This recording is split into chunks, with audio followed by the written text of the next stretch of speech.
This is a podcast from Minute Media.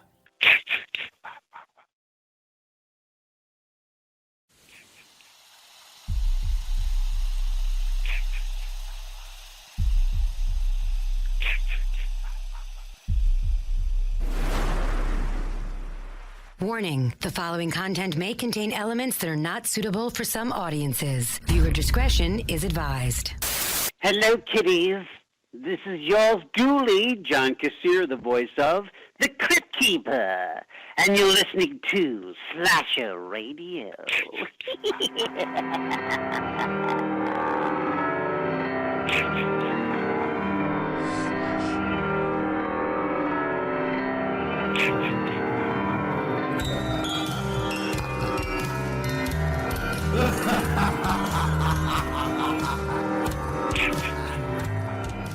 Welcome to Slasher Radio. My name is Bones, and I'm joined by Kat and Rob. As always, what's going on, guys? Hey. What's up? Howdy. We're back with a Patreon pick. Usually these are scary. You know, I feel bad saying that, too. Because, Chris yells at us all the time. Yeah, because we're on a good roll. We are, but God, the PTSD from some of the shit, man. It's like, fuck. I can't get excited about it yet. I know you guys have, for the most part, been good. We'll get into all the picks. Any new listeners, this is where every week out of the month, the last week of the month, unless, it does get shifted around sometimes, but they're always paid off. Patrons get to choose our movie. They nominate and vote for what we watch. We have zero say. It's very different. Yeah. Before we were recording, Rob, you asked back in the day, we had guest host stuff. And you were like, what were you thinking with that? It's like, what are we thinking with this? Kind of the same thing, no? What? No, I didn't do nothing. What? Sorry. What? I was distracted. You look on Spirit Halloween Halloween stuff on Etsy. I'm on Etsy. God damn it. Things. What'd you say? Before we were recording, you were saying the guest spot stuff. What were you thinking you were going to get with that? This is kind of what we do with the Patreon stuff. What are we thinking here? A little bit, yeah, because they're just picking movies. And we don't know what the hell they're going to pick. And I certainly don't know what the hell they're going to pick. I have to rely on you. Oh, well, at least I'm reliable. All right. Yeah, for that, yeah. I will give that to you. All right, fair. All right, we got drink roll call. We got to get to. We are going to run through some horror news, and then we'll get to the Patreon pick, which is obviously Leslie Vernon, behind the massive the rise of Leslie Vernon. Can't wait to talk about this, and we'll go through all the other shit. Let's roll in the drink roll call. What are you guys drinking? I'm going to just go ahead and be honest. I'm not drinking anything right now. I'm drinking iced tea. Nothing at all, huh? No, okay. I am enjoying my THC. I love my edibles. I am feeling great right now. All right, good for you. Oh, that's good. I also am not drinking. I just have a can of cheer wine. Oh, shit. Kat, come on. Well, I am drinking Dr. Pepper with cherry vodka. All right, there you go. Oh, nice. Cherry vodka. Very nice.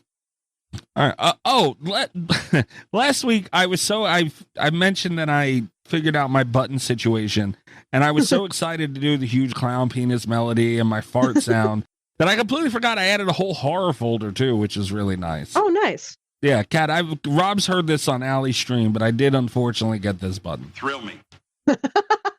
That's the best button. That's a bad button. Yeah, that might be the new best button. But, Kat, I back when I had my old buttons, which sucked and were a pain in the ass. Yeah. Did you bring back my... Much intercourse.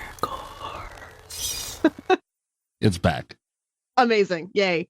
Yeah, so there's I did add those too. It's not just clown penises and a fart, so we got a couple of good ones. Speaking of random horror intercourse, I guess, can we please talk about the Twitter thread this week where Rob loving Shape of Water got called Grinding Nemo? All right, yeah. Can you do that, Kat? Because I didn't see everything. I didn't go back to look. It's my fault. I've been busy.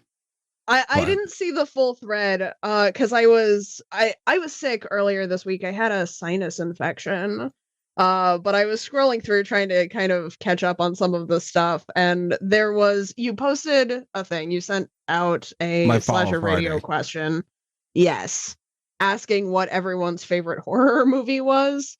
And this is an argument that we've gotten into several times on the show as to whether or not Shape of Water is or is not a horror movie.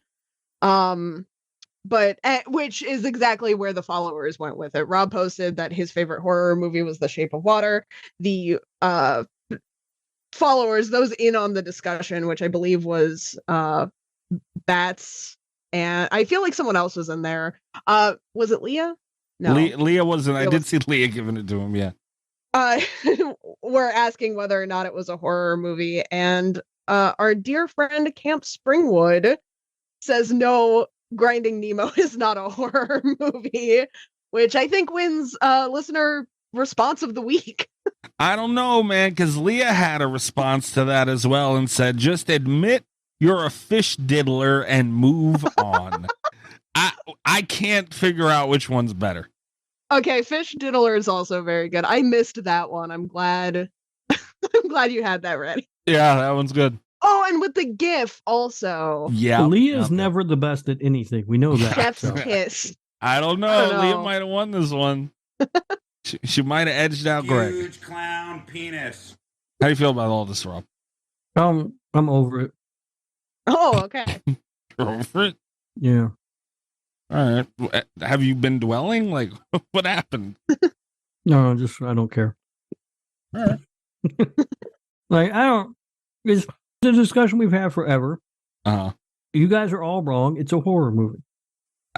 I don't have the energy in me, honestly. Like, That's where I'm at. That's what I'm saying. Like, all right. We've been down this road, and you know. See, but if we didn't keep rehashing it, we wouldn't get gems like Fish Diddler.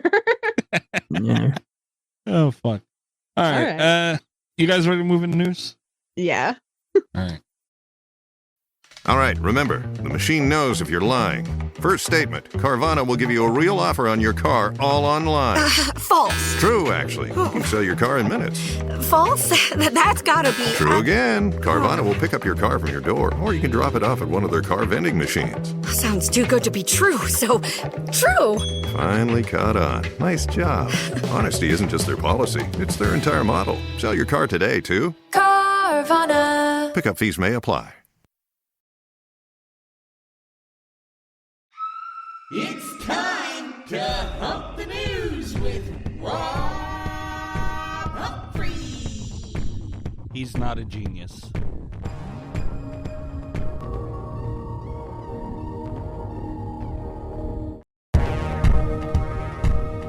This, I seen this a couple places. I first seen it when fucking Chris sent it to me on Twitter. Thanks to that, Chris. Thank you, Chris. There is a Candyman statue, 28 inches tall. Oh. It's beautiful. I love it. Original Tony Todd Candyman, selling for $1,300. Ooh. Everybody listening? I didn't seem outrageous after some of the prices we saw on some of the other stuff. Rob referring to Horror Price is Right we played on Patreon.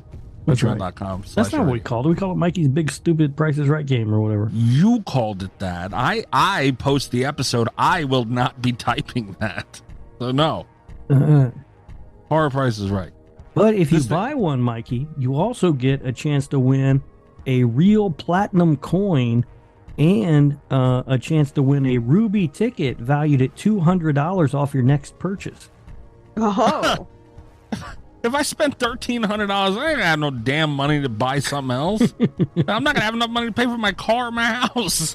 You're broke as hell. But you have this badass Tony Todd statue. Oh, if I had the money, I absolutely would buy this. It's amazing. They captured him perfectly. Everyone needs to give Mikey a break because he owes me $100,000. Again, referring to Horror Price is Right, and no, I do not. There was a disclaimer at the beginning of that episode for legal reasons. There's only 150 of them made. ToyArc.com as well. Everybody listening, go check that out. It looks... You got $1,300 laying around, buy this. Also, if you're not signed up for the Patreon and you have that type of money, screw you if you're listening to this. There's more pictures over here on the website. It looks awesome. It does. They have one with It the looks bees. amazing. They take shop pay for this? Shop pay. What would that? So shop pay would be what? Once every 3 months. So that or no, I think it's 4 payments. You'd still be paying $325 every 2 weeks. I wish. You got that. No, I don't. Absolutely not. Oh, this is nice. This I'm going to end up spending money on. There's a Halloween trilogy, DVD, 4K, Ultra HD. It's a steelbook, Rob. Mikey. Huh? So here's the deal. What? If you click on this link right now, it's on sale. This Candyman statue for $1,215. You're already saving money. Hell of a And deal. they have a payment option that is you pay the deposit, you put down a deposit now, and you make 7 monthly payments. Ooh. Oh. Hold on. Wait a minute. Hold on. So it would be like what? 1,200 it's at now. 75. So we just figure, we'll figure 1,200 tax and then shipping and everything out the door divided by 7 and $171. No, I ain't no. I sent you the link just in case, Thanks, buddy. Appreciate you, just so you'll have it. Dick. Well, this is something you're going to spend money on, so that makes me happy. It's a steel book, but it's the Halloween trilogy, 2018 Kills and Ends. No, I won't spend money on this. I already have them. But it's a set. He doesn't like steel books. I don't like steel books, and I already have the movies. I'm not going to buy this. But it's a set. I do like a set, but I already have them. Right. I don't double dip like that just because the set comes out. Oh, I will. Absolutely will. Unless it's like a special set like that Friday the 13th set that just had all the fucking movies together. Yeah. Then I'm in. Well, I take that back. I'm not buying this. It is €80. I don't know exactly what that is USD, but my calculations is €80 is too much money for Mikey to spend on DVDs. You could buy it. They're Could buy 4K, it, dude. but No. I'm only gonna get one movie that I actually like, 1.5 movies that I like, and a whole movie that I despise. Why would I spend $80? So One and a according to my research on the internet, €80 is $86.36. Yeah, I knew it would be more. Oh, that's not bad. Oh, But it's not like But double. it's not or much anything. more. I would not buy this set for anything more than like $20 just because Halloween Ends is in it. Ow. Yeah, that's how I feel. Paid $40 for the Halloween Ends 4K. You spent $40 too much. Here's something that I know is bothering Rob that he cannot get, but NECA made a limited Halloween 3 Tom Atkins figure. This thing, this is where I learned you're not really a friend, Mikey. I asked you to Really? do me one favor and you won't do it. That was a large favor, and it's also like 4 favors wrapped into one. All I needed you to do was Uh-huh. take some time off work, Uh-huh. buy a ticket to Halloween 45 Years of Terror, the convention, fly to Pasadena, California, buy this action figure for me, fly it here to Charleston, give it to me, and then you can fly home. I don't see what the problem is. Easy. So you want me to fly, what is that, like a 6-hour, 8-hour flight? I don't know. All the way to California. Mm-hmm. Fly that 6 to 8 hours all the way back to the East Coast.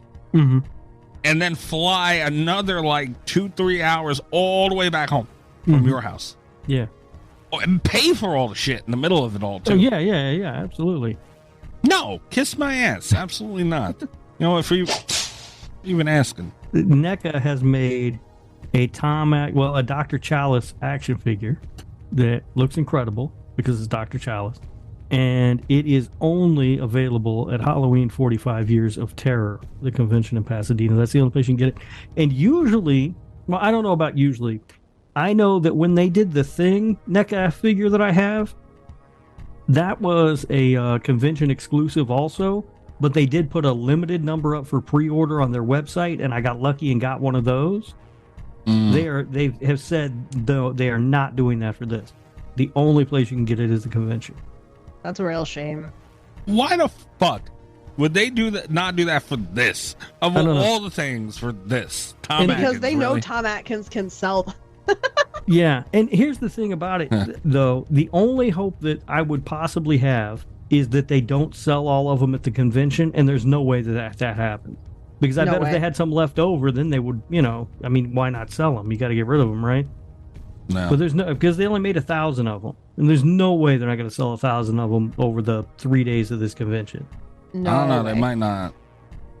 No way. There's absolutely no way. Well, So, there you go. That's going to be something that is going to be going for $300 on eBay or whatever. It would be cheaper to buy $300 on eBay than it would be to send Mikey out to Pasadena. Yeah, but I wouldn't pay for that. Mikey pay for his own travel. That's part of the Mikey deal. ain't fucking doing it. What do you mean? I know, because Mikey's not a good friend. Mikey, the funniest thing ever would be if you bought one from eBay and then flew out to Rob's house. I could pay a guy just to go fucking sit in line and get one, maybe. I don't know. I don't know how that shit works. Next thing is, though, Creepshow Season 4. There was a trailer out on well, it's everywhere, but it's for the Shudder series. I haven't caught up on all of them yet. I feel so guilty. Have you guys watched any of them? I haven't Yeah, I'm watched caught anything up, past I the think. first season. You're caught up, Kat? I believe so, yeah. How are they? I haven't even made it through the entire first season yet. I feel so guilty. Here's the thing about Creepshow is that I don't remember to watch it. It's not something I think about a lot, but while I'm watching them, I have a great time. Like, I think they did a good job. Yeah. Bringing back Creepshow. Yeah, Greg It might be Nicotero's like my phenomenal. favorite Shudder like original series that they've done. Hmm. Because I tend to like their movies more than their television. But the Creepshow, they're a ton of fun. They did a good job. It's a fun time. Awesome. Love it. Yeah, Love I it, agree love with that. From what I've seen of it, it feels like Creepshow. Yeah. Yeah. So the NECA Night of the Creeps Tom Atkins action figure sells on eBay right now for $150 used. I mean, it's open out of the box. Wow. it. Someone had their filthy paws on them. Yeah. And a little peek behind the curtain of when we were talking about this, which, where the fuck is that button? That pain in the ass. Huge clown penis. Allie showed this to Rob on Discord, and that annoyed the shit out of me, that whole conversation. Rob, you admitted to what you would do to that Tom Atkins doll. Well, not necessarily. Yeah. You inferred what I would do, and I said you might not be wrong. And That is kind of different. But he went in depth after that, though, Kat. You got to admit. I don't remember going in depth on this. No. All right. Well, You I'll go did back. You said I would do elaborate a terrible little. things to it, and I said it's a win-win for everybody except for the poor Tom Atkins doll. Well, stop being a dirty doll fucker. All right. Nobody was. I told you that you're practically a puppet fucker. No, Enough it's is not the enough. same. Close enough. Imagine what they did to that doll that's been out of the box now. Ugh. I know. I still Ugh. can't afford it. No, you don't want a dick doll, Rob. All right, where to go? Ilphonic has joined on to co-develop the Killer Clowns from Outer Space game.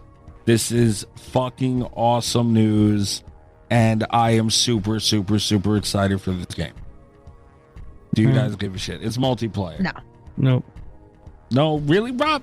Come on, man. Really? No, my game, clearly I was born to play the Texas Chainsaw Massacre game. Yeah, if you guys missed that on Twitter, I played around the Texas Chainsaw with Rob. Mm-hmm. It was amazing. It was something. Check out the video. His video is up on YouTube. He was utterly useless. But that's my point, though, man. You have fun. Like, why wouldn't you give this one a chance? You're going to say I'm useless. I scored almost as many points as you. I don't know For how the the round. fuck. That means I did as much as you did. I got 3 kills. You stood next to Grandpa. And there was a point in the match where we are running by people who are attacking us, man. And you're just standing there fucking looking at Grandpa. You didn't do shit. I was hanging out with Grandpa. He needs company, man. He gets lonely. He's an old man, and you just leave him in a shed. We come back and feed him. To quote Rob during the match, too. Does it got another chair? Yeah, I was hoping he had a chair. I'd sit down with him. Oh, fuck. But no, seriously, you won't give this one a chance. You like Texas Chainsaw? I don't know, man. Maybe. I don't know. Man. Like the Texas Chainsaw, though, that's good. Like, that's my game. I like that one. All right. Kat, will you give this one a chance or no? No, but I'm gonna have a fun time watching people. We need a play video it. of Cat playing it. Oh my god. That'd be funny. That's the thing, is I'm bad at multiplayer games, generally speaking, but I'm not as funny about it as Rob. Like, I can't fail upwards by feeding Grandpa. That's just amazing. He didn't even feed him, by the way, Kat. I did feed him. Yo, you did? Oh, Yeah, okay. yeah. You just had to wait because what Allie fed him, and then I went to do it, and then it was like Grandpa's not hungry. That's when I said, all you do is bitch about one food, and here I am with food. Now you don't want it. But then if you wait, then eventually you can feed him. So I fed him some more, and you're acting like I didn't do anything. I put 2 locks on doors. We had to walk you to the door. You hobbled your ass over to the door. It was like, how the hell do I do? What? Ain't my fault that fucking cook can't move. And then he was so proud of himself. Yeah, lock that bitch. Like, all right, man, calm down. It's a little bit your guys' fault. You didn't tell him about the run button. We were just too busy laughing. It was too, and like I said, please guys go listen to this video, watch this video rather. Amazing. It's up on YouTube. It's on our Twitters. It's so funny seeing Rob's voice. Like I said earlier before we recorded, coming out of that old ass bastard hobbling, like hopping, back arch and everything. It was so funny. Oh shit. That's my boy, the cook. The last piece of news is Dead by Daylight. By the time you guys are listening to this, the release comes out on the 29th. By the time you're listening to this, it's out already. They're having their Alien release. Ripley's in the game as a survivor. Xenomorph is the killer. Jonesy's in the game, which is like I've had a lot to say about their past releases with big titles. I will still stand by Pinhead he looks phenomenal, but as in its entirety, I was very disappointed because they didn't go above and beyond with a big title that deserved it. But they did here. This is one of the best DLC releases for any game ever. I'm going to go ahead and say that, horror gaming. Let me ask you this. Does this mean I will be able to play Nicolas Cage on the Nostromo? Yes. There you go. That's all I needed. I'm in. It's fucking awesome, right? You could play Nicolas Cage on the Nostromo against like Michael Myers, dude. Like I really do love how they brought. Like I was playing Ghostface one time on the Haddonfield map. That's cool as shit, Yeah. Ghostface don't belong at Haddonfield. Well, he might whoop Michael Myers' ass if he got in there. Take your ass back to fucking Woodsboro. You know what?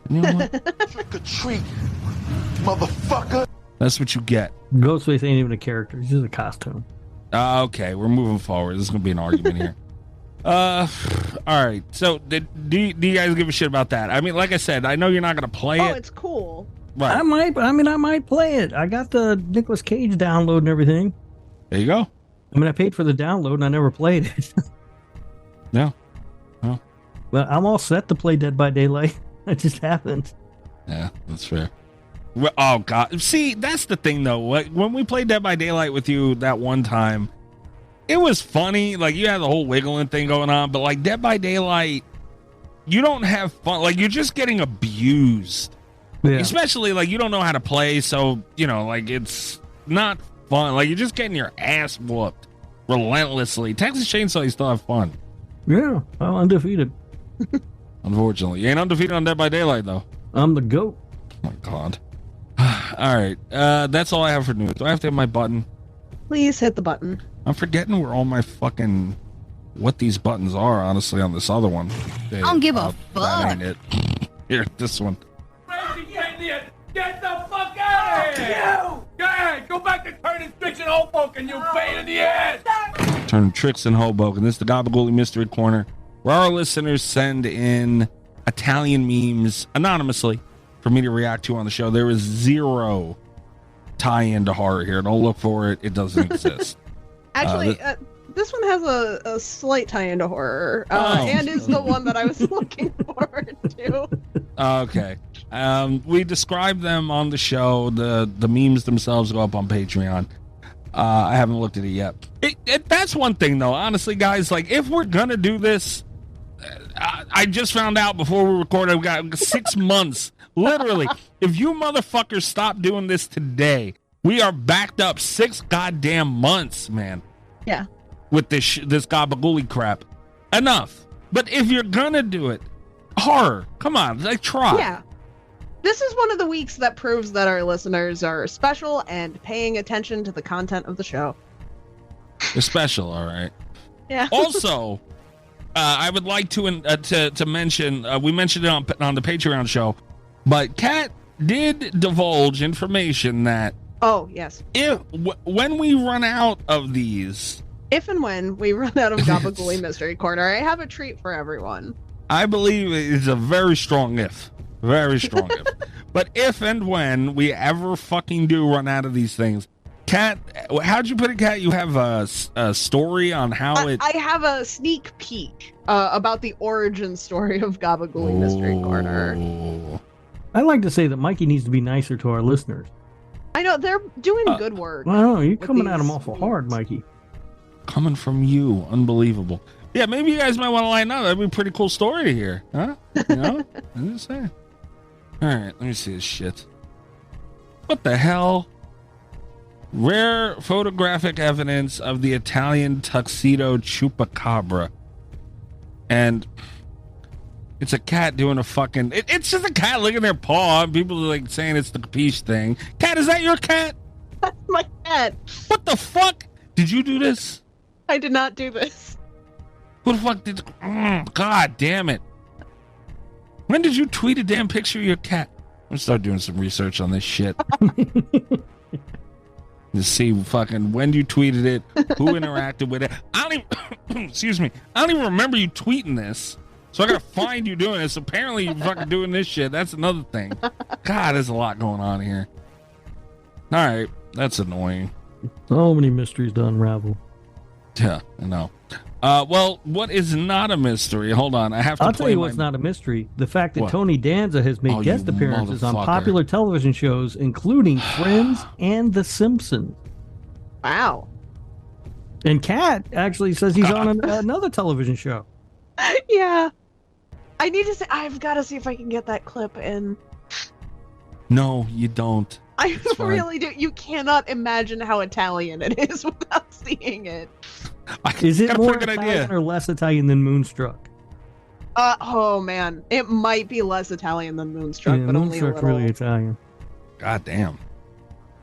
All right. Well, that stop with the why the dances? Like, really? Enough. We have 6 months lined up with Gabagool. You need to continue this dance and shit. I will tell you this: I do not have 6 months lined up at dance. Thank God. All right, well, I have to hit my melody because we have, what were we calling it? A huge clown penis alley is what Chris named it. So here's the melody. Huge clown penis. Huge clown penis. Huge clown penis. Huge clown penis. All right. Rob, you want to describe this one? I don't know how. Oh, I forgot to... Oh, there it is. Yeah, So here's the thing. I would describe this if I had any idea what it's supposed to be other than a big inflatable dick. It's that a has bouncy to be house. What it is, right? Well, it's a bouncy house, but what's it supposed to be? Like, I feel like it's supposed to be something. A cannon, maybe? Oh, wait, is that a peach? No, that's a peach. God damn it. What I thought it was like, because what it is it's an inflatable bouncy house like people rent out with like the walls and shit for kids to bounce around in. But the front of it is like literally, it looks like 2 balls. But they're spread out from what would be, as Rob deemed, the peach. Yeah, and but the balls, so the balls I could buy as like coconuts because it seems to be like jungle themed, right? Because there's like monkeys and shit on it. Or just the stand, like, you know, that's how they made it. Yeah. Yeah, but that's what those are supposed to look like, coconuts. It's the dick part that I don't know what the hell that's supposed to be. It's a peach, Rob. Other than just a big... Oh, so I got this button back. I got a small. Hey, Stevie. Yeah, it just looks like a dick coming out of this inflatable thing. Like It does. I thought it was that thing you would like lay someone on and then jump on the other end, and bounce them, but it won't even work for that, right? No, I don't know what that is. Oh, is that a hitch on it? Is it even real or is it a Photoshop? I don't know. But it is captioned, and I like the caption, "Huge clown bounce out." That is good. It's Yeah, good that's caption. nice. That's funny. Yeah. I don't know what that is. Like, I mean, clearly it's a dick. Oh, clearly. Yeah. Clearly. Is like not properly inflated, like it's supposed to stand straight up like a tree or something? Maybe there's another piece. Even if it were standing straight up, It wouldn't look like a tree, but No. it Still just look looks like a hard dick. But shout out to @Sarah Penelope too, or Peplo, whatever that is. Apparently they were drinking a huge clown penis. I know that sounds bad, but as we've mentioned before, Chris concocted a drink called the huge clown penis, and I guess Sarah ran into that on Twitter and made it. beautiful. It didn't see that coming. No, I seriously, I like the listener involvement. I like that our listeners, above any other podcast listeners, see a drink called Huge Clown Penis and are like, I'm making one of those for me. Right? And then they watch more Day of Blood or Bay of Blood. It's just a good community we have here. Oh, absolutely. I wouldn't have it any other way. All right. That's it for news. That's it for Gabagooli and I guess clown penis stuff. We're going to take a really quick break and we'll be right back with listener pick, The Rise of Leslie Vernon.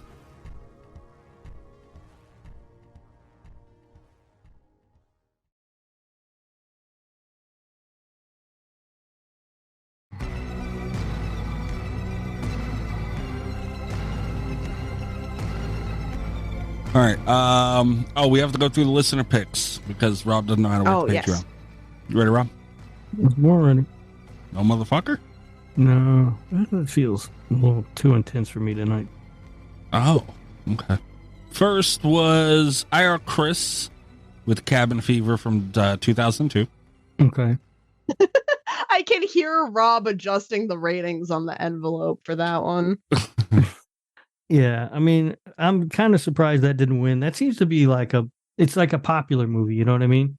It is. It's a bad movie, so I'm glad it didn't win, but Next up was Miki with Unmasked Part 25 from 1988. I've never even seen that one.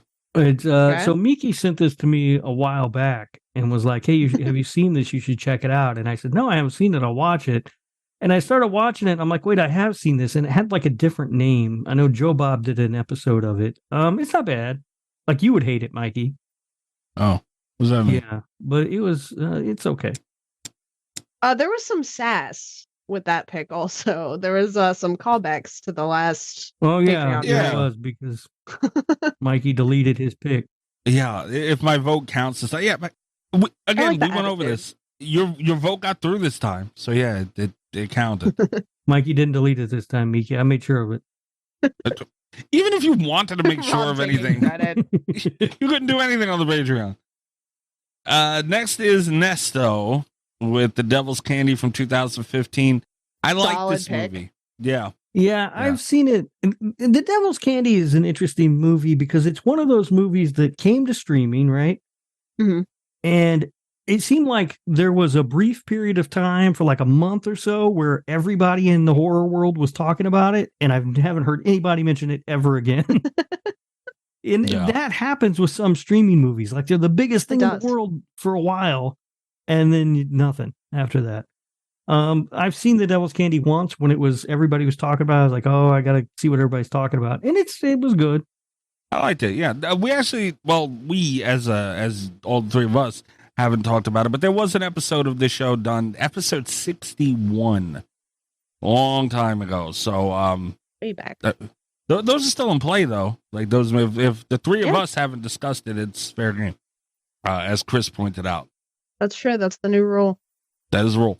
That's still though. I'm watching you, man. I know. Again, every fucking month. What's he waiting for, guys? When is he going to do it? The holiday season to come back around. No, bullshit. I don't think he is. No. I mean, it's funnier if we do it in August, honestly, but you know. Well, they have it in August. Maybe September. I don't know, man. He keeps fucking dancing around it. He's taunting me every month. Thanksgiving, we're all watching. Son of a bitch. I mean, I like what Nesto's doing because it's out there. It's still hanging over your head. Once it's done, it's done. You know what I mean? Yeah. Although it's not for lack of trying. He did throw it out there once. He did. But again, like it's almost like he knew it wasn't going to do it. And he took his shot. Like he's taunting me with it, man. I don't know which is worse. I almost want to just fucking get it over with, but then I got to watch the fucking tree movie. It's got me over a fucking log here. I love the phrasing of the threat because it wasn't I'll make you watch the tree movie. It was you will watch the tree movie. So even if like you decide to bite the bullet next week and you're like, we're watching The Killing Tree, Nesto still wins. You're still watching it. Yeah, exactly. Like what he wants is for me to suffer through it. No matter whenever the day comes, I have to do it. No matter what. Cat's right. I'm fucked no matter what. Damn it, Nesto. Oh, and this one too. Leah. Damn it. Damn it, Leah. Leah's choice was Amityville Death Toilet. Leah, why? I will say this, because you did share that was nominated. And I thought it had a good shot at winning, to be honest with you. I am shocked it didn't win. Yeah. It was second place, I believe. I believe. I mean, I'd check it out. I've heard it's really, really, really, really bad. I don't know. Somebody told me the toilet has a gun. Oh my God. We have to stop what we're doing and we all have to go watch Amityville Death Toilet. So Art the Clown can't have a gun, but a toilet can have a gun. Is that what we're doing here? Rob has never seen a toilet with a gun. It makes more sense if the toilet has a gun. It's a haunted toilet, Mikey. I fucking hate you. I truly do, with every fabric of my being.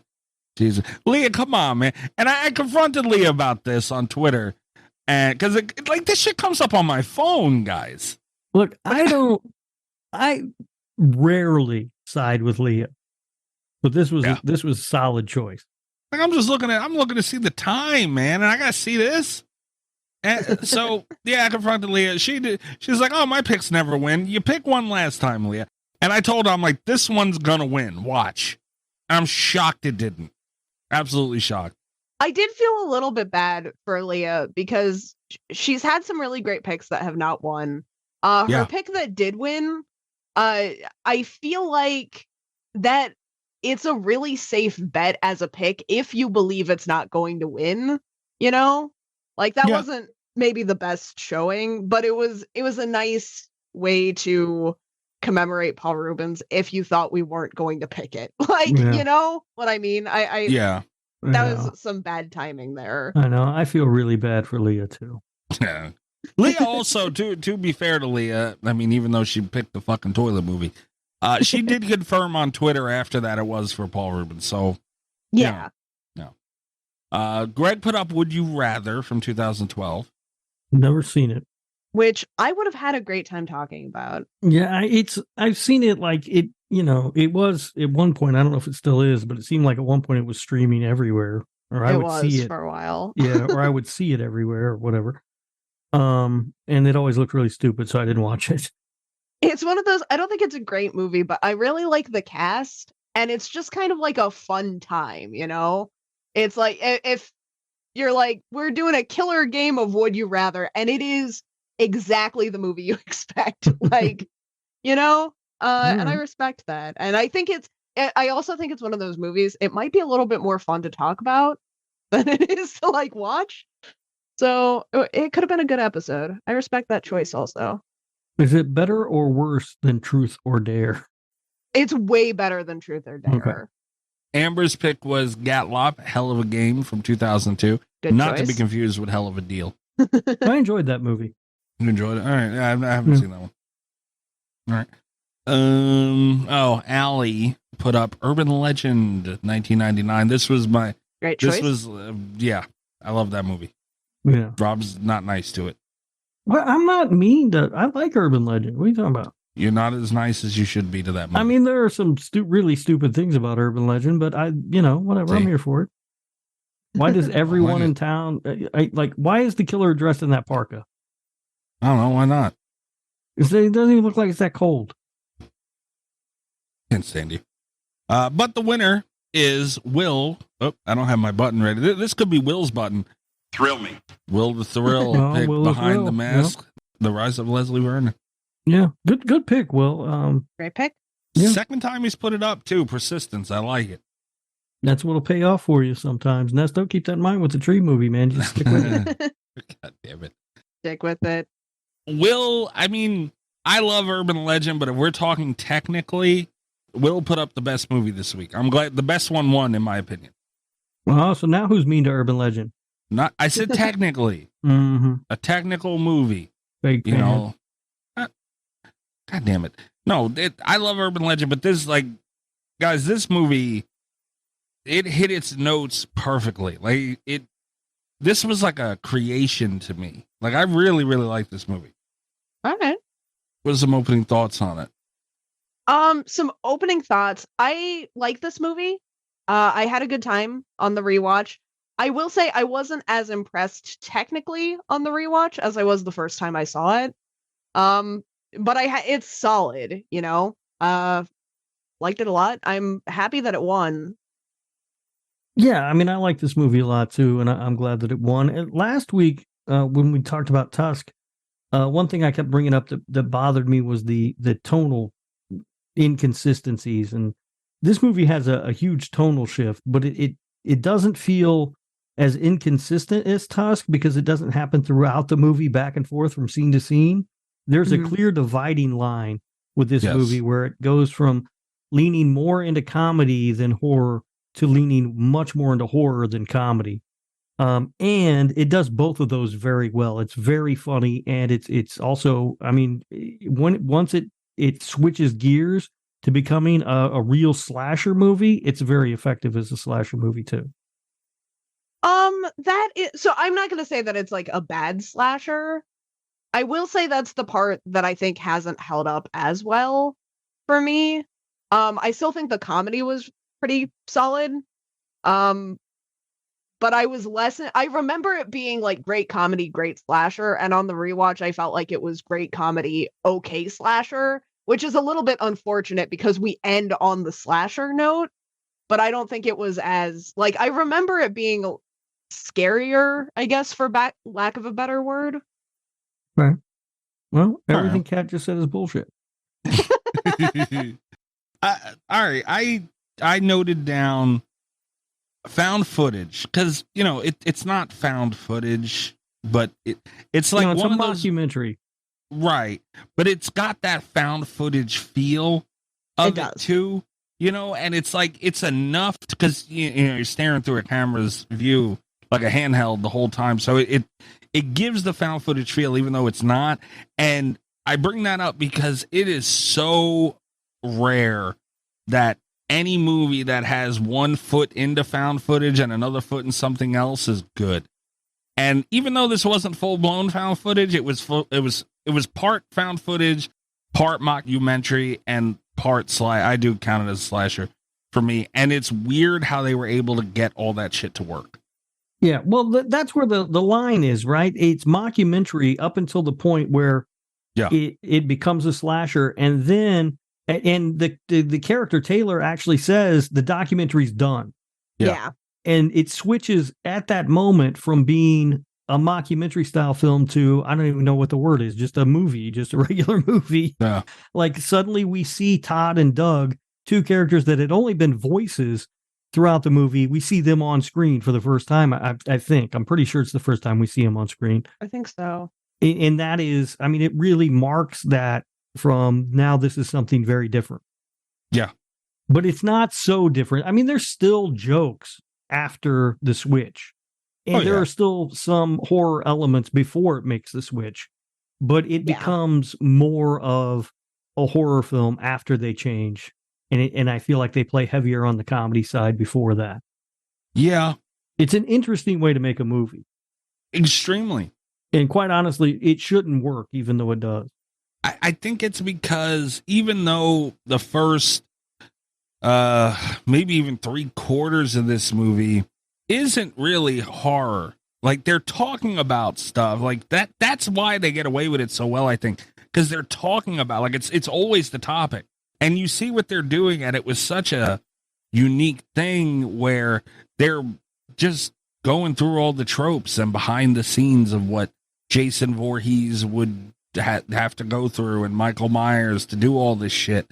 Mm-hmm. And like, it's fun to think about that stuff. It's like, damn, man, like, imagine the shit. Like, they don't just walk in and do that shit. They're set up. It's a really funny deconstruction of all the, you know, slasher movie tropes. And it's I think really done really well. You know, plus we get very early in the movie, we get an appearance from Kane Hodder. So that's awesome. And even like the movie starts off mentioning Freddy, Jason, Chucky, even like, it was so smart. Like when the old guy's talking to him, he's like, we're not all like Fred and Jay. Yeah, man. And they're one of them.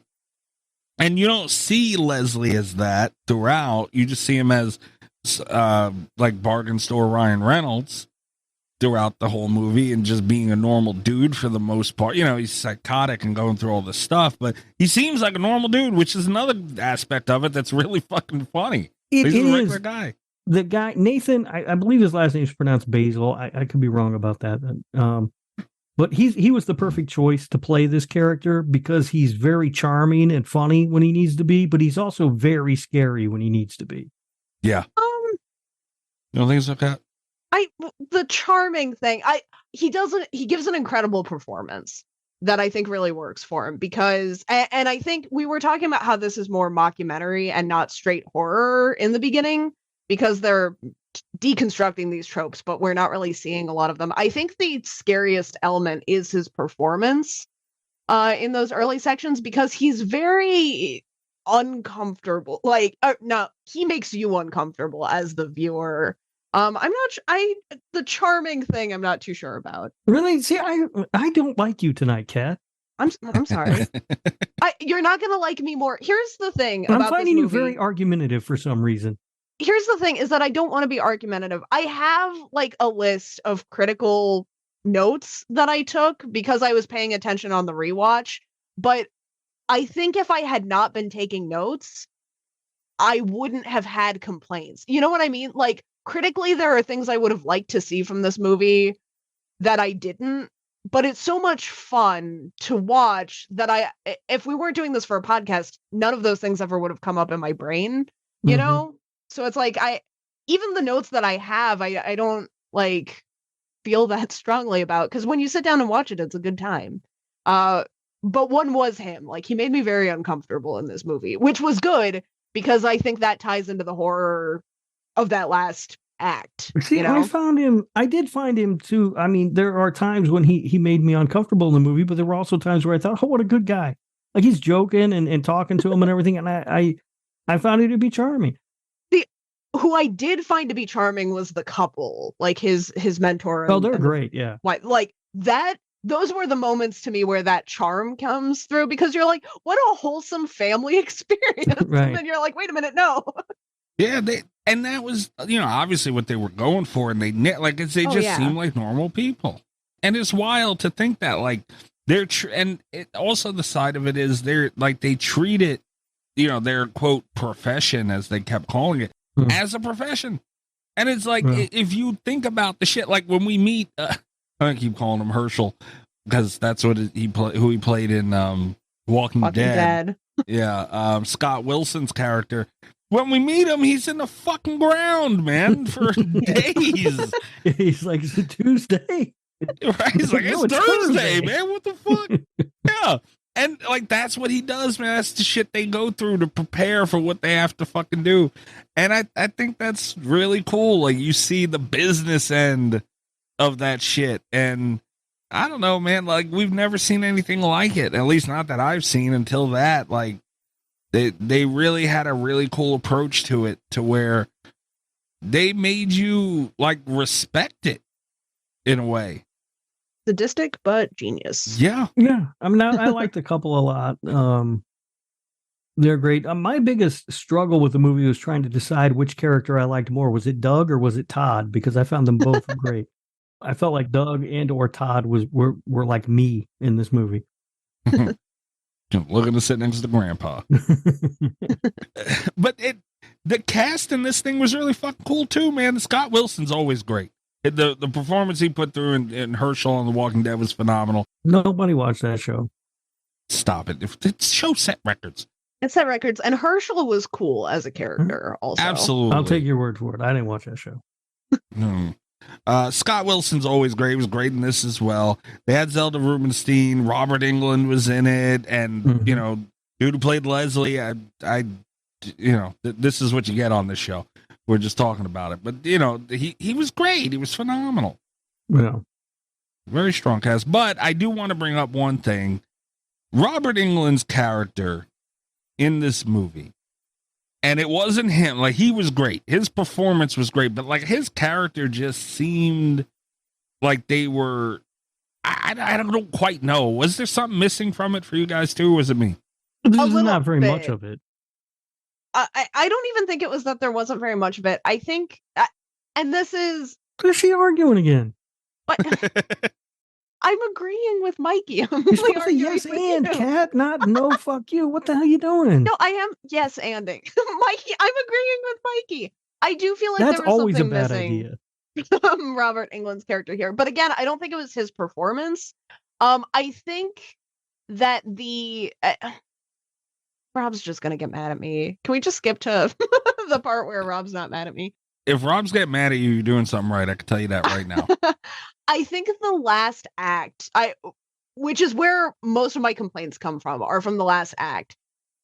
The fact that they switch into a more standard movie format, it makes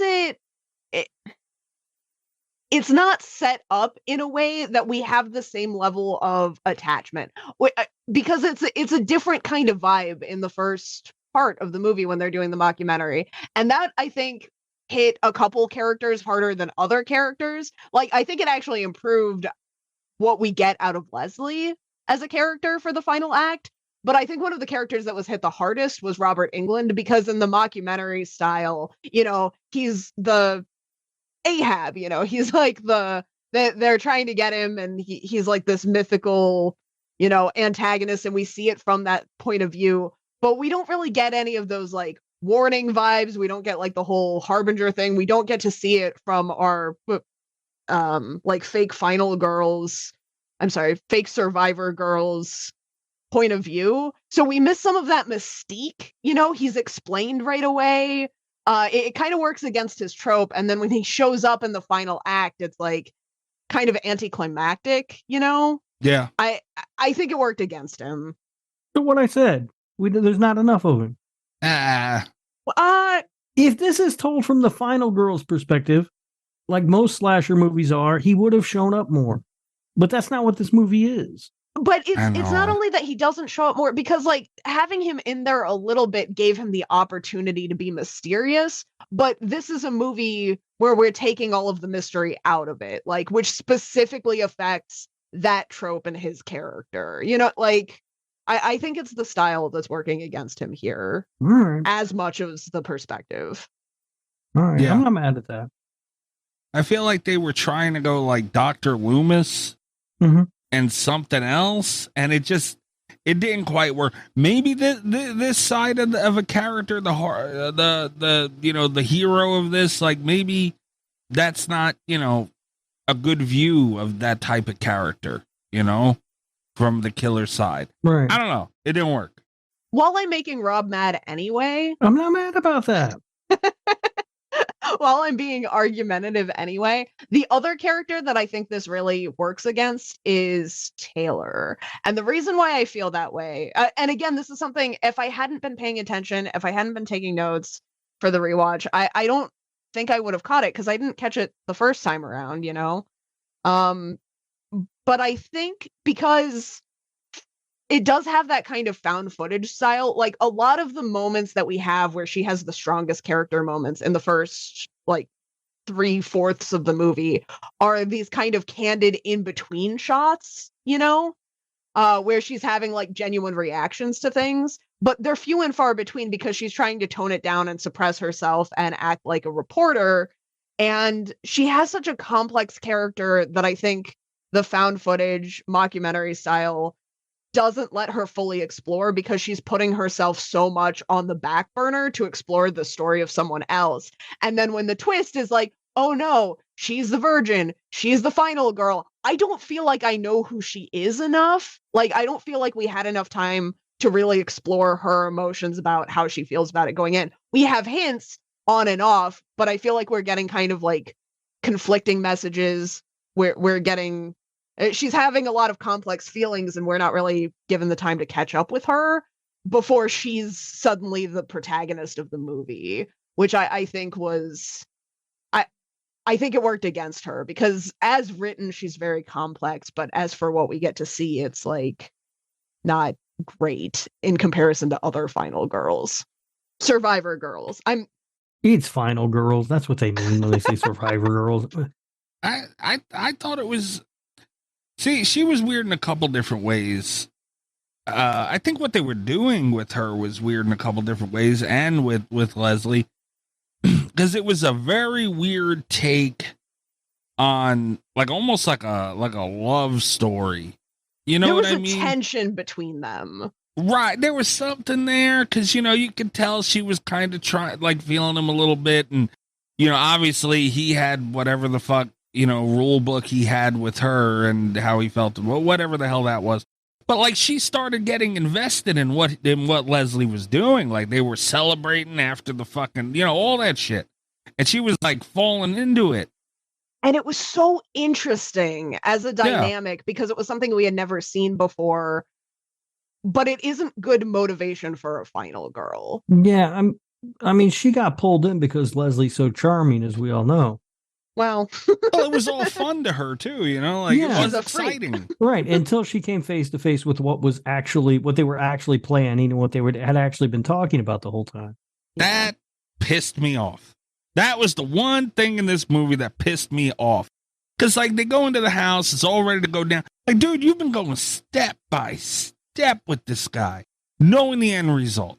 And I get that, you know, when it's in front of you, it hits different. I understand. But for the switch that she had with it was just like, oh, come on, dude. It was like she couldn't believe it. Like, dude, what'd you think he was going to do?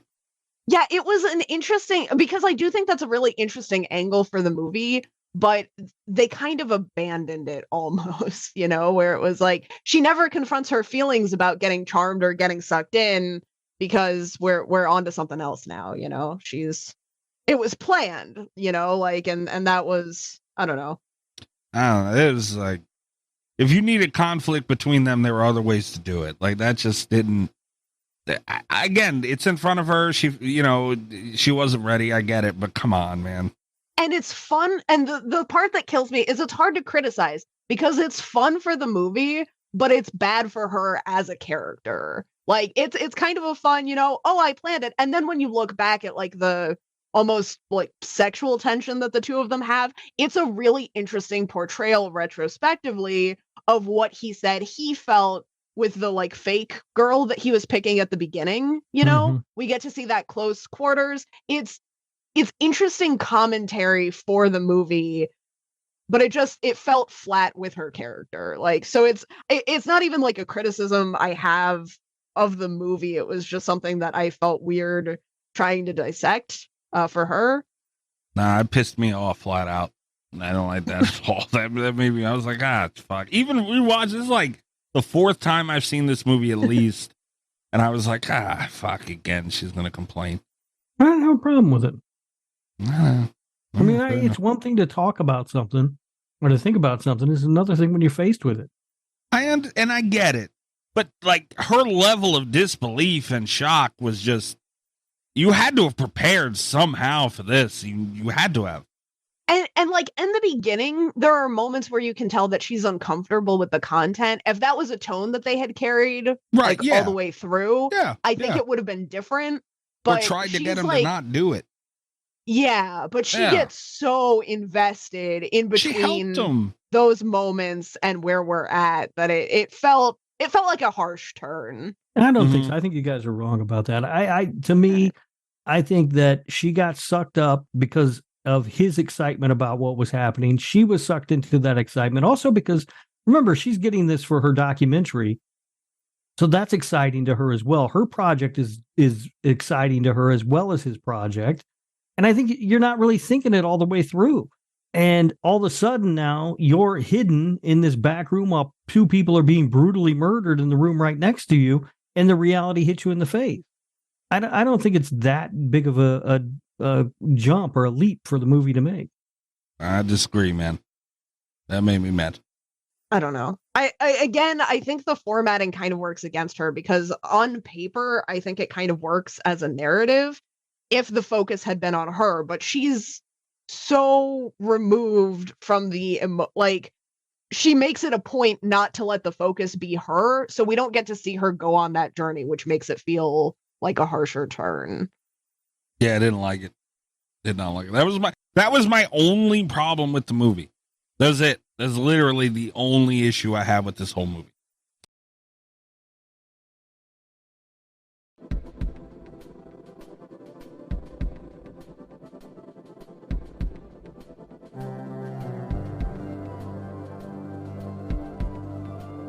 Another turn that because we kind of talked about it earlier, where the movie hits that spot where it changes.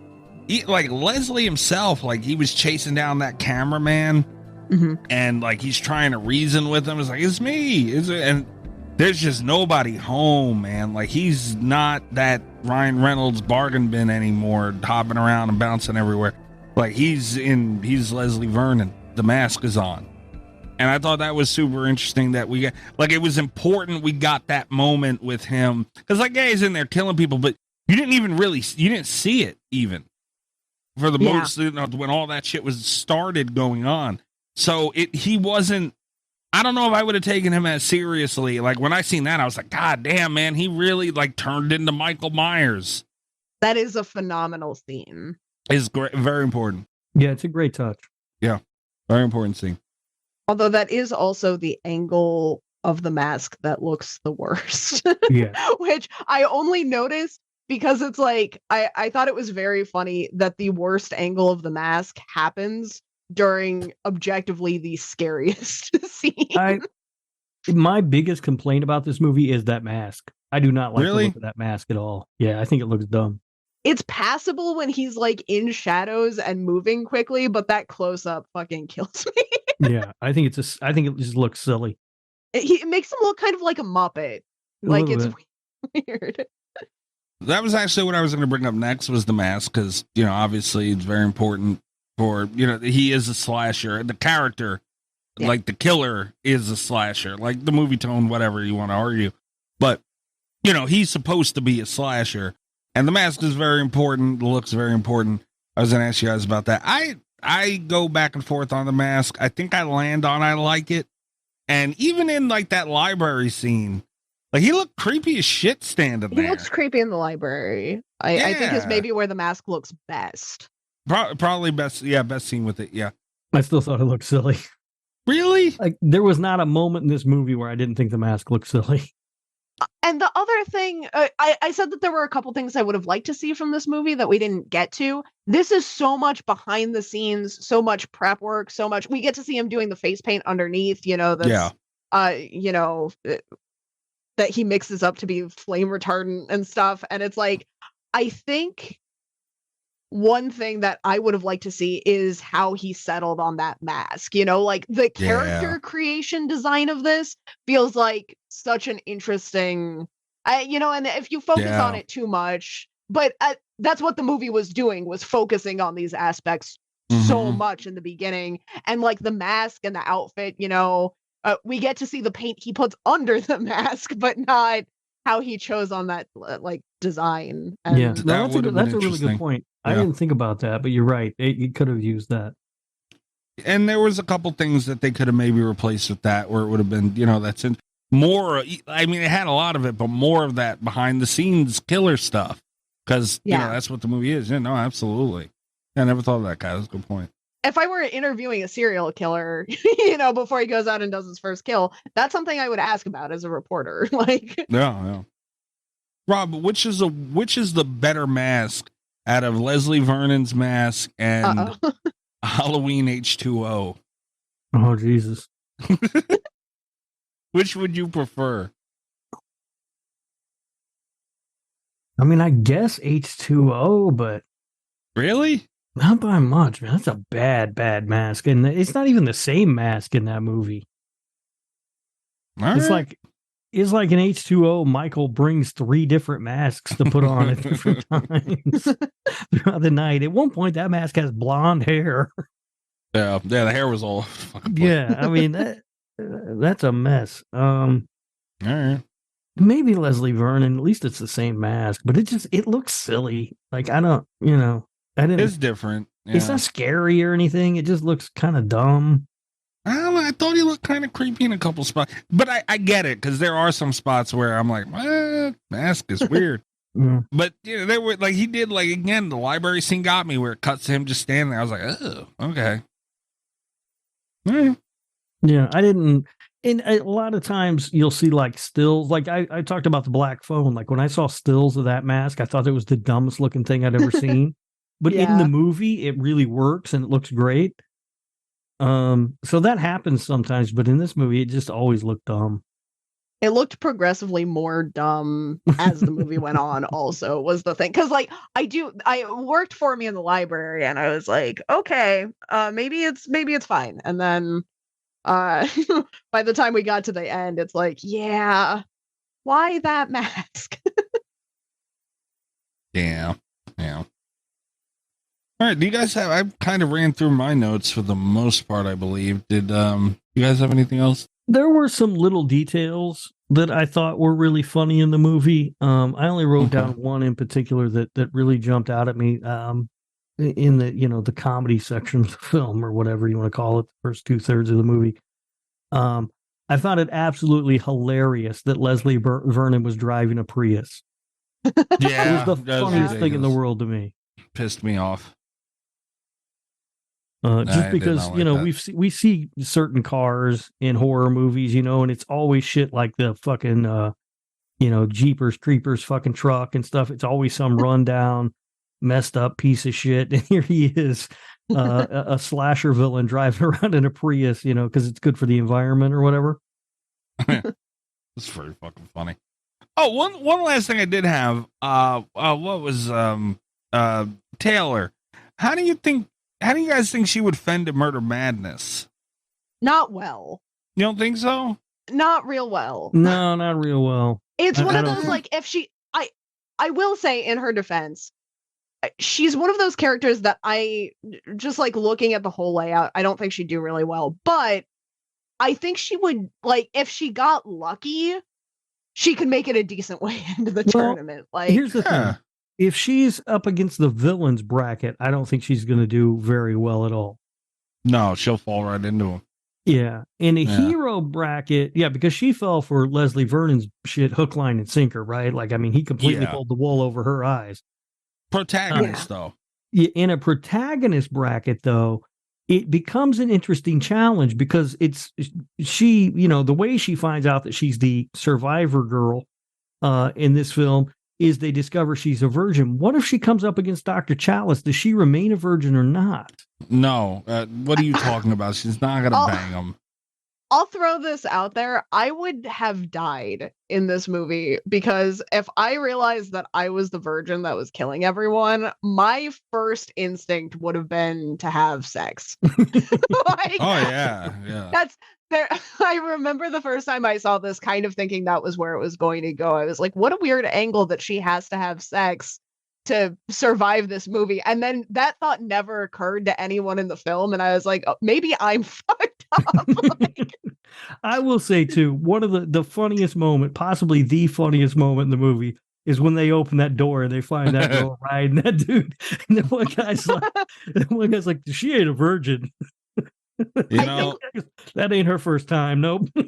Nope. I think the funniest moment for me was when he's like, if you want to get to her, you have to go through me. And he just like immediately bonks his head against the wall. I call that the Friday the 13th remake, that one scene. I call that the show pony scene. This one, I mean, That's It's been dethroned, though. It was so funny. She was swinging whatever the fucking panties was she was holding around. She was going down. That was hilarious. Yeah, it's so funny. And this movie is really, really funny. It is. No. All right, you guys want to get into reviews and facts and stuff? Sure. Yeah. Okay, so for this one, we have a respectable 76% tomato meter. Okay. We also, this I think is our closest tomato meter to audience score because we have 75% audience score for this also. That is a 1-point difference. Damn. That has to be the closest. Yeah. It has to be. We've never had anything that's been exact. No. And that's so close. IMDb has a little bit of a difference here. It's 6.7 out of 10. Damn. We have some reviews.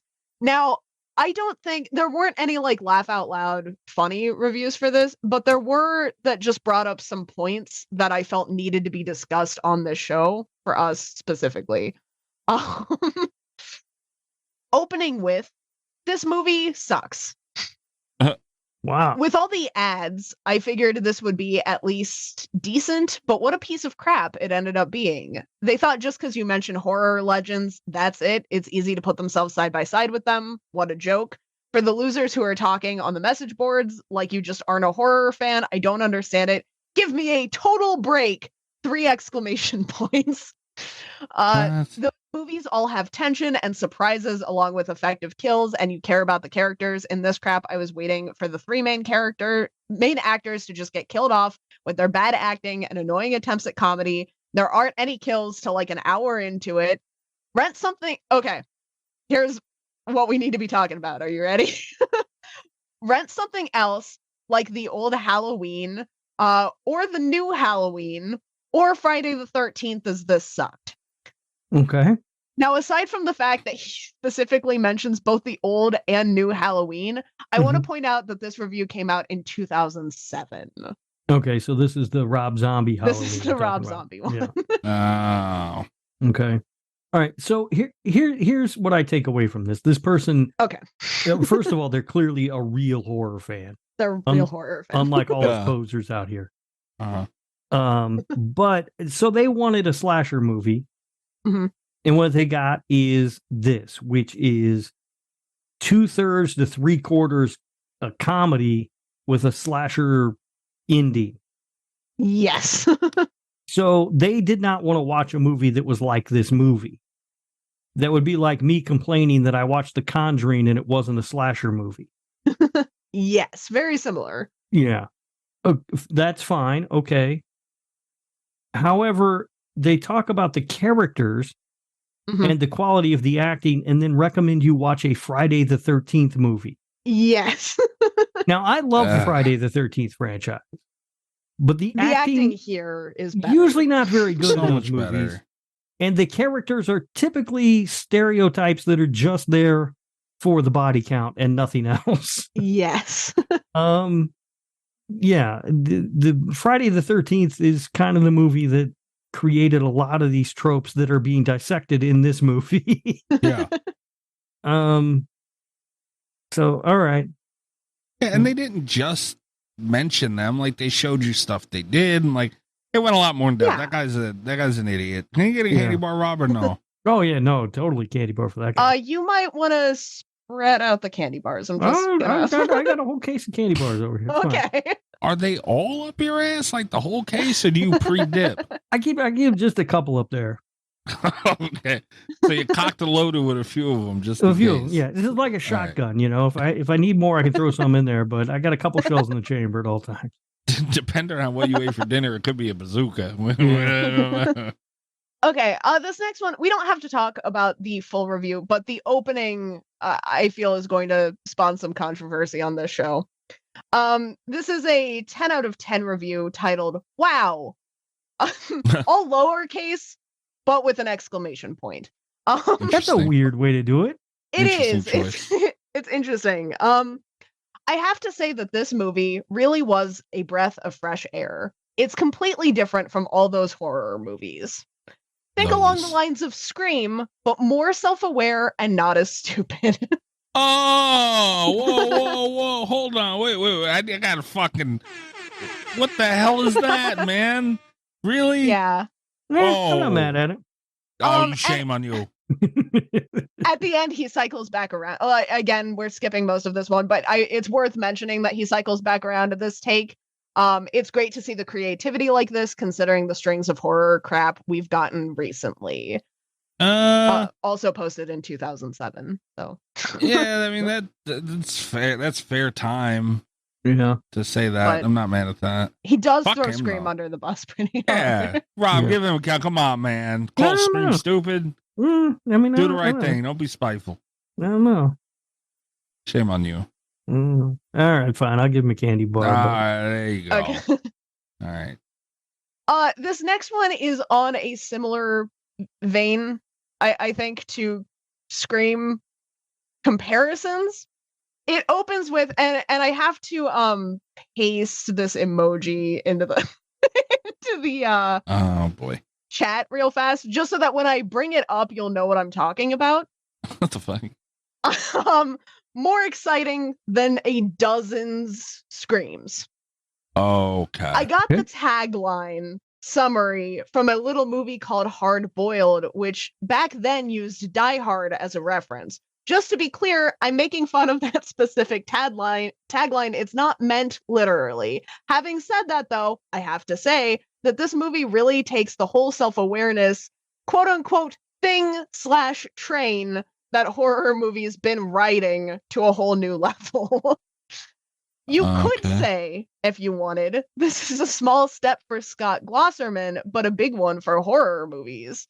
2 exclamation points. There's another tagline that you could use, exclamation point, smiley face, but this specific smiley face with an O in the middle of it that makes it look like a clown emoji. So why do I think this movie is great? Haven't other movies made a genre before? Like the aforementioned Scream movies? Question mark, exclamation point. Yes, but this goes a step further, at least in my eyes. You have to see the last act to believe it. Just incredible. Clown smiley face. Jesus Christ, man. I didn't really follow that. I don't know what was happening. He spent more time making fun of random taglines and quotes than he did talking For some about movie that the nobody movie. has ever seen. Like, I know.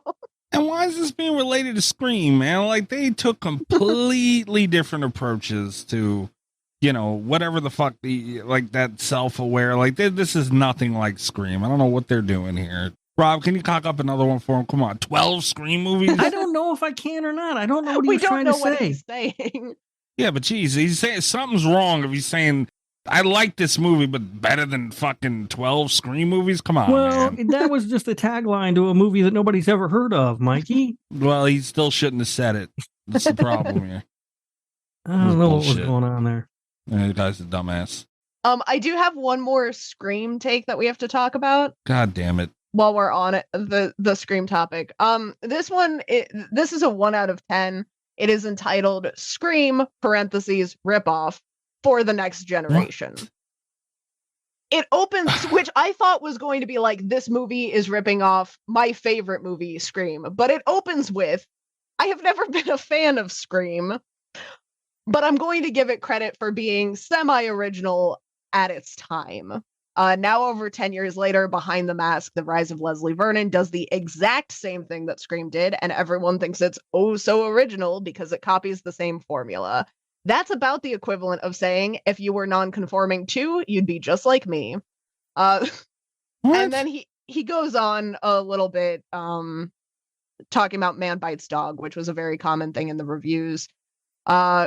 But this movie uses the exact same jokes and exact same plot points as Scream, which I thought was interesting because that is not how I interpreted this movie. No, that's not even accurate. It's just not accurate. But he follows it up with, this has to be in the top 250 unoriginal movies of all time because there is not a single thing in this that Scott Glosserman thought of himself. Wow. Which, aside from being a scathing criticism, maybe is also very specific. Yeah. What the hell? Like at 250 worse. And then he goes on for a while. He has a lot of complaints. This is like a full essay about why this dude doesn't like this movie. He called the plot twist 15 minutes in. He thought the acting was iffy. He wasn't a huge fan of the humor. He complains a lot about the gore. And then summarizes with, overall, Behind the Mask, The Rise of Leslie Vernon added nothing new or original to the better parodies that already exist. It cannot stand on its own 2 feet and has the entertainment value and thrill of watching a dead tree rot. What a sad waste of movie rights. What the fuck? Well, that guy definitely gets a candy bar. Yeah, absolutely. Yeah. I was telling you, correct. you maybe needed to save some candy bars because Yeah. this guy. But What the the Scream fuck? thing I thought was really interesting because I saw a lot of comparisons to Scream while I was reading reviews, but this one seems to think it's plot for plot the same movie as Scream. He's I'm an gonna tell idiot you- then. a little off topic, but not. I'm Okay. really starting to resent Scream a little bit. Oh, come on. I am, because every time anything comes out that's like even a hint of like self-aware, people immediately talk about Scream as if it was the first thing that It ever wasn't even do the that. first Wes Craven thing Yeah, to do it's that. so annoying. So why you get mad at Scream? It's not Scream's Because fault. Get mad at Scream them. wasn't the first thing to ever do that. They It's never not- said they were. They No, all, but people people always do. say it was. And it's not. It's so inaccurate and wrong. As Kat said, it wasn't even the first Wes Craven movie to do that. So get mad at idiots, not Scream. Scream didn't do it.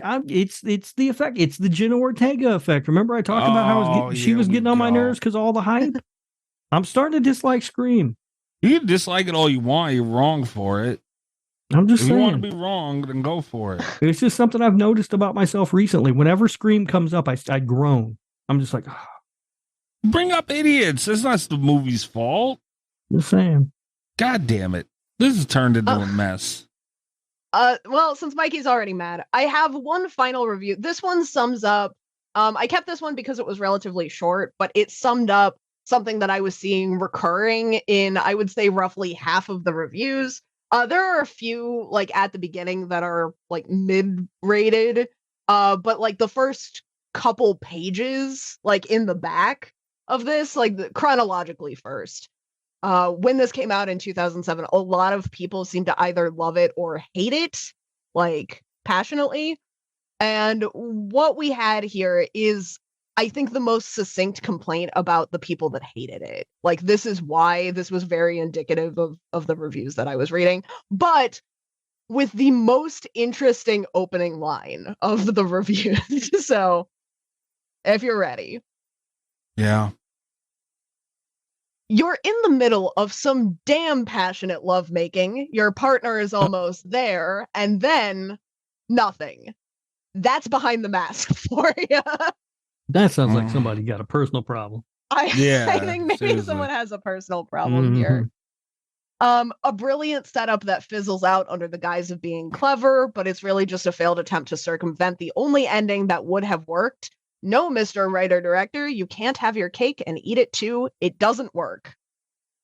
Then there's a synopsis of the movie, which we all know what the movie's about, but all right. And it goes on after the synopsis. If you were a documentary crew and you were filming Leslie as he plans a mass killing, would that not raise any alarms in you? And then they put a quick spoiler alert before they get into their main complaint. They set off the alarm. The last quarter of the film devolves into a meta horror flick similar to Scream, except the characters are far less witty and far stupider, which a bit redundant, but bear with me. The moment the girl decides to go back into the house, things get super lame. Instead of continuing the manic energy built up in the first 2/3 of the movie, it takes an obvious way out and tries to throw a silly twist and an homage to a classic horror movie. As a slasher pick, it's just not that good. As a send-off of a slasher pick, it's gold. Can I suggest turning it off before the final act? And like I said, this was something that I saw like recurring. It's something that I felt a little bit where the last act was weaker, but I didn't have the like hatred for it that a lot of people seem to have. I don't understand these people, man. Like you put something good in front of them. I feel like they don't appreciate it. People did not appreciate it. And No. I think reviews like this, there were so many people that had just a hatred of the last third of this movie. I think that might be why it's rated lower on IMDb than on Rotten Tomatoes, because it seems to be a whole bunch of people right around 2007 that just did not like the end of this. Oh, that's fucking weird. So, yeah. And also that fucking clown face. Just that guy. Yeah, I've got some facts here. Actually, most of what I found were the Easter eggs in this movie. I don't know how many of these guys how many of these you guys noticed, but there were a lot of Easter eggs. So we're going to go through those, and then there's a few facts too. But before we do that, I could not find the budget for this film. I looked in a total of 3 places, and I could not find it, if you can believe that. Wow. So I really went above and beyond, but nothing. I did find that it did get a theatrical release, although it was only in 72 theaters, for a total gross of $69,136. Damn. So it probably didn't make back the budget. Well, Actually, I have no for idea this what the one, it budget might have. was. I mean, it could have been a really cheap movie to make. I have no It could have idea. been. Robert Englund, though. Yeah, that's true. I could not find it anywhere, so I don't know. As far as the Easter eggs go, at the beginning, Taylor is standing in front of the Red Rabbit pub. That's a reference to, of course, the Red Rabbit matchbook found by Dr. Loomis in 1978's Halloween. The first time Taylor interviews Eugene and his wife, there's a lament configuration puzzle box from Hellraiser sitting on the table. I didn't notice that. When Leslie first shows the crew his home, he introduces his 2 pet turtles as Church and Zoe. Those are the names of the resurrected pets from the Pet Sematary franchise. Church is the cat in Pet Sematary, and Zoe is the dog in Pet Sematary 2. That's cool. When Leslie and the graduate students are scoping out potential victims at the school, he makes eye contact with a young woman. As this happens, 3 young girls can be spotted playing jump rope in the background, with a reference to A Nightmare on Elm Street. Mm-hmm.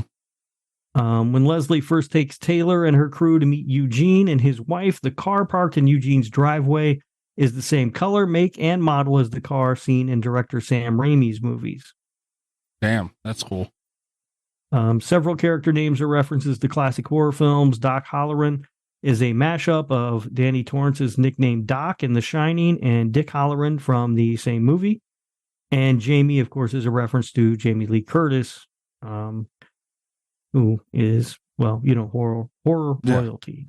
Doc Halloran's wardrobe and his beard are nearly identical to that of Donald Pleasant's Dr. Loomis. Yeah. No. Yeah.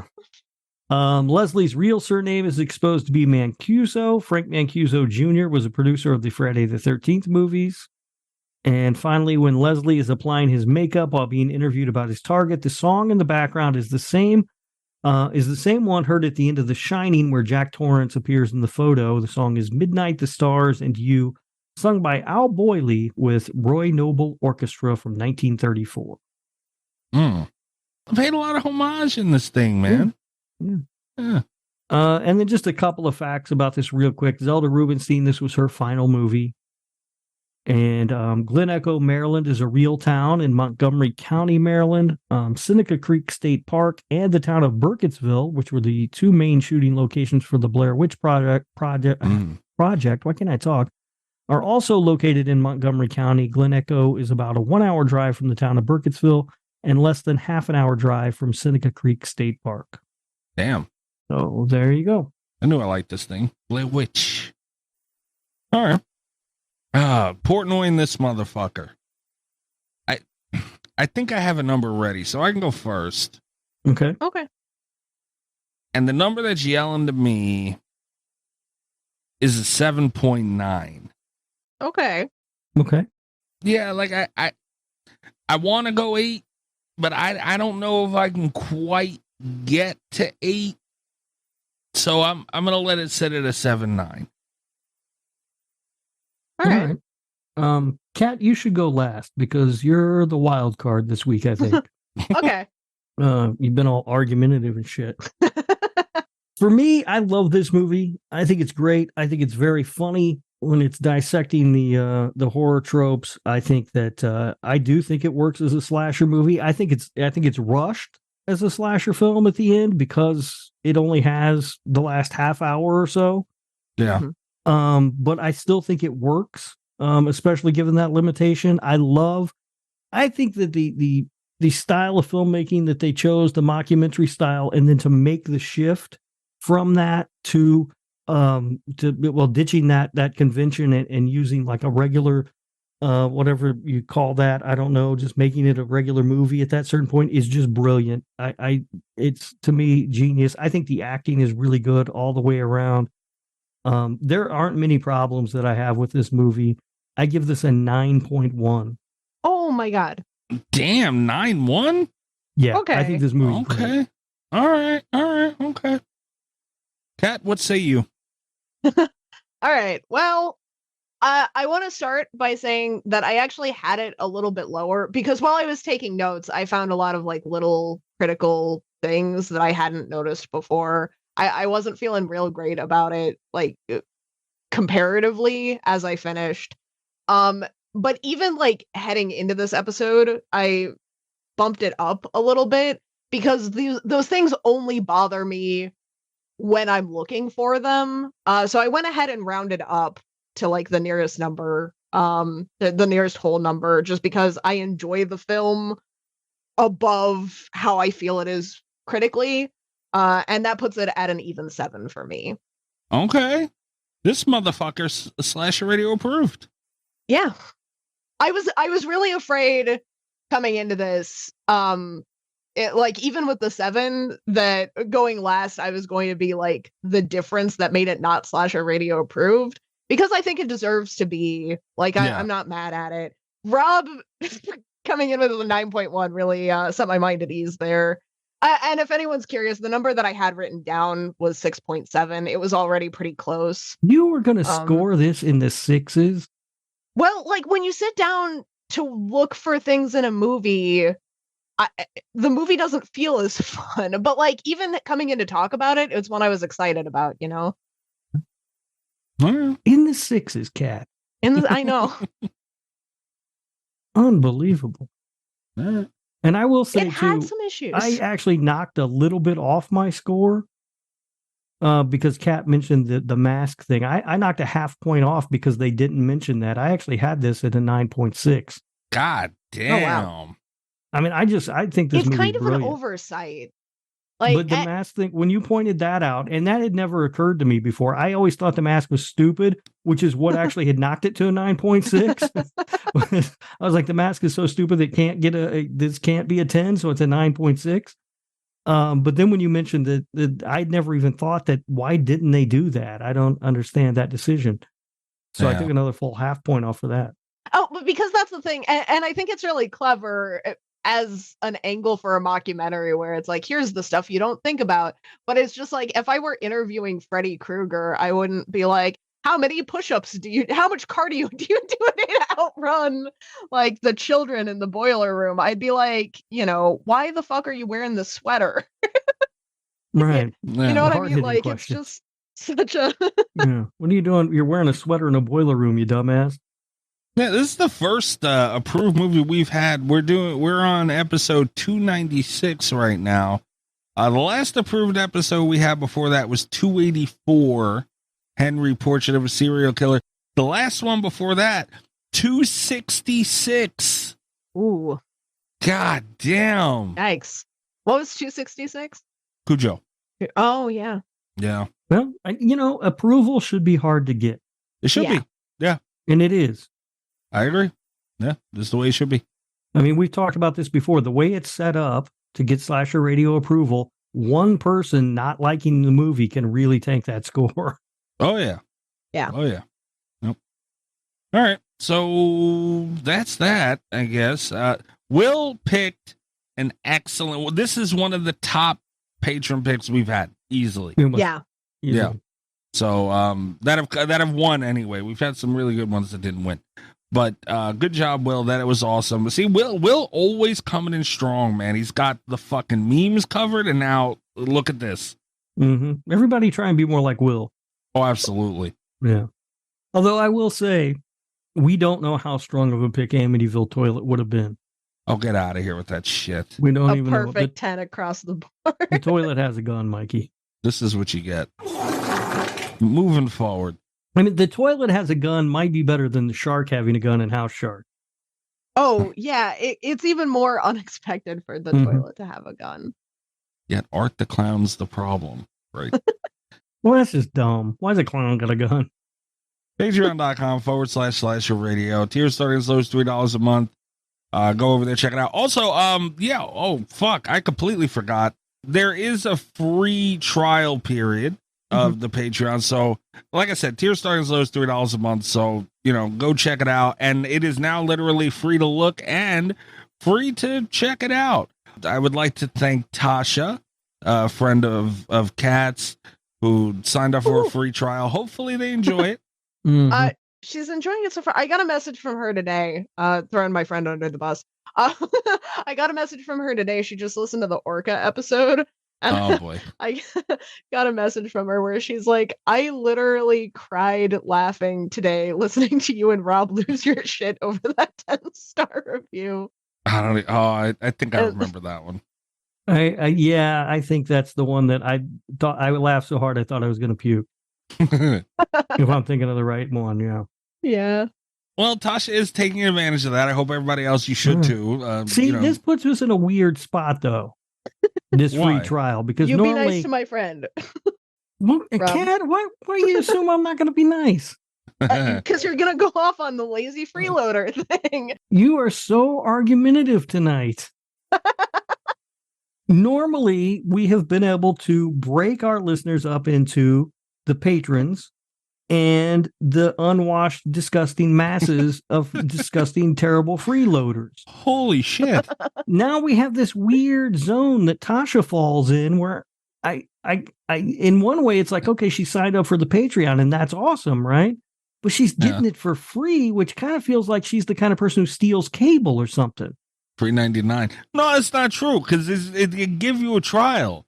It's not like she's making new emails every fucking week to sign up for a trial, Well, we don't know that, do we? Well, I don't know. We don't know. This is the first go, so we'll find out next week, I guess. I don't know. I'm watching you, Tasha. Oh, my God. I hope people continue to do that, because, if you like, at that point, look, the free trial is good, because you sign up, and if you like it, that's great. You continue to support the show. We love that. We appreciate that. And you know what? If you don't, you're not going to get it, and it's not for you. You're a fucking idiot. Possibly that as well. But nonetheless, patreon.com/Slasher Radio. Please go support the show. The more you guys support, the more we can do. What kind of person is Tasha, Kat? Is she the kind of person who goes to like an all-you-can-eat buffet and fills her purse with like mashed potatoes or something on the way out? No, I can't imagine that's true. Okay. Mashed potatoes? She's the kind of person that uses her gym membership. So if you say anything too mean about her being a freeloader, she can kill you. I don't know if you remember this or not, but I had a gym membership for about 6 or 7 months once. Kat said uses. And it kind of worked because you had to walk to the gym to cancel the membership. Yeah, finally did. It achieved its goal. It did seem like a nice place in there, though. That's so fucked up, though, that they do that. Like, all the things you could do online today. You could have fucking doctor visits online and shit. They got to make you take the walk of shame into the gym. I signed up for the fucking gym online. Oh, those motherfuckers. But to cancel it, I had to go in there. It was the first time I've been in that gym to cancel that fucking thing. Yeah, they want to shame you, man. They want your big ass to walk in there and see all these people bettering themselves. And we got to go in and go, I want to be a piece of shit. Joke's on them. I got no interest in bettering myself. I picture Rob in there with a smile, bopping around. I should have walked in like eating some fucking fast food. Just walked in with a fucking cheeseburger. And they must be like, oh, you're the guy that called. You're canceling, aren't you? Holy shit. All right. Follow the show on Twitter also, at Slasher Radio on Twitter. I'm at Mikey's Dad. You can follow me there. You can also follow the other show I do with Allie. Where the fuck? Huge clown penis. That is called Cult FM. You can listen to that everywhere you're listening to this, and we're at Cult FM Pod on Twitter. Rob, what about you? You can find me on Twitter at Radio Rob 123. You can listen to the other show that I do with Kat, the Nick fucking Woo Cagecast. It is Nick effing Woo. Any place you can listen to Slasher Radio. We've got an episode that actually should be out now about the movie Wild at Heart. So you can check that out. And you can also see me starring in the latest YouTube video from Mikey. Yeah, that's you can check. Follow our Twitters, you'll see it. That shit. We played a game of Texas Chainsaw with Rob. It had to be documented. It just had to. It did. It did. The only regret I have is I don't have when you played Dead by Daylight the first time. I'm wiggling. Kat, where they find you? You can find me on Twitter at cat_velour, VOLEUR. You can check out my website, catvelour.com. You can find me on all the other social media things, Cat Velour. And you can order my book, Revenge Arc. It is available now from my website. It is. And hey, that book, let me tell you this. It's so good, I read it. Oh! Wow. I did. High praise from Rob. I did. I read the whole book. Special edition blurb from Mr. Rob Humphrey. I did. I finished the whole book. And Kat, you'll be happy to know it all made sense. I wasn't confused at all. Oh, thank goodness. Yeah. Wasn't confused at all. All right. Come back, check us out next week, guys. Good night from Slasher Radio. I'm watching you. What's her name? Tasha. Damn it. I'm not watching her that close. I can't remember her fucking name. All the best of Slasher Radio Podcast.